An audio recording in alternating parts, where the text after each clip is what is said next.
आगे बढ़ रहे हैं। जम्मू कश्मीर विधानसभा सत्र शुरू होते ही हंगामा देखने को मिला है। पीडीपी ने धारा 370 की वापसी की मांग की है। पीडीपी विधायक वाहिद ने प्रस्ताव स्वीकार करने का अनुरोध किया, उधर बीजेपी ने प्रस्ताव का विरोध किया है। तो देखिए, यहां पर आज से ही जम्मू कश्मीर विधानसभा का ये सत्र शुरू हुआ, पहला दिन, और देखिए धारा 370 को लेकर किस तरह से हंगामेदार शुरुआत आज जम्मू कश्मीर विधानसभा के सत्र की हुई।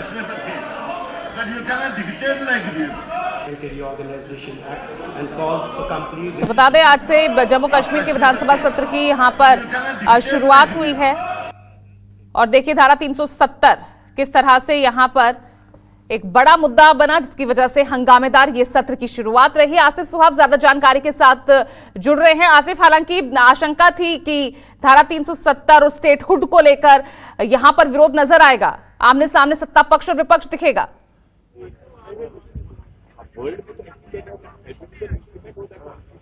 जी बिल्कुल, जैसे कि आशा जताई जा रही थी कि जम्मू कश्मीर में जो 6 साल बाद विधानसभा का सत्र शुरू हुआ है, इसमें विपक्ष और जो सत्ताधारी सरकार है उसमें टकराव देखने को मिला। लेकिन एक नाटकीय अंदाज में पीडीपी, जिनके केवल 3 ही विधायक हैं, उनकी तरफ से आज उनके एक विधायक वहीदुर रहमान परा, जो पार्टी के यूथ प्रेसिडेंट भी है, एक रेजोल्यूशन तुरंत सत्र होने के शुरू के बाद ही देखने को मिला। और ये रेजोल्यूशन था जम्मू कश्मीर में धारा 370 की वापसी का, और जो हटाया गया है उसे कंडेम करने का। इसको लेकर जैसे ही यहाँ पर सारे विधायक बोल रहे, सारी पार्टियों के लोग बोल रहे थे स्पीकर को इलेक्ट करने के बाद, उसमें वहीदुर रहमान पारा ने पहले स्पीकर को बधाई दी और उसके तुरंत बाद कहा कि वो लिखित में बधाई देना चाहते हैं, और उसी साथ में उन्होंने स्पीकर के हाथ में वो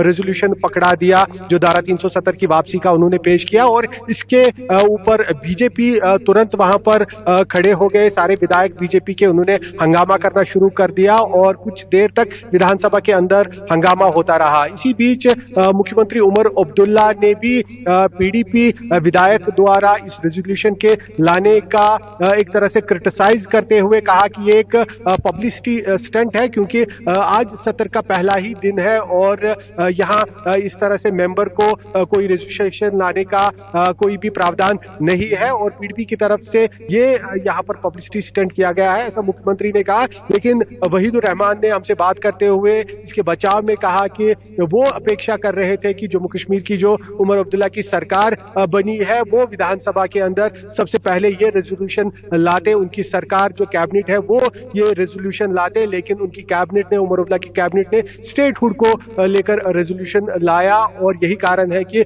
उन्होंने आज विधानसभा के अंदर ये रेजोल्यूशन लाया है। और उन्होंने साथ ही उम्मीद जताई कि अब उमर अब्दुल्ला और नेशनल कॉन्फ्रेंस, उनकी पार्टी, इस रेजोल्यूशन का समर्थन करेगी, ऐसा उन्होंने आशा जताई। जी, तो यानी आसिफ, यहां पर हम ये कहें कि नेशनल कॉन्फ्रेंस अपने मुख्य एजेंडे पर ही, क्योंकि चुनाव पर जाने से पहले यही वादा किया गया था कि सबसे पहले स्टेटहुड का दर्जा यहां पर जम्मू कश्मीर को दिया जाए, और उसी के तहत इसी प्रस्ताव, यही रेजोल्यूशन सामने रखा।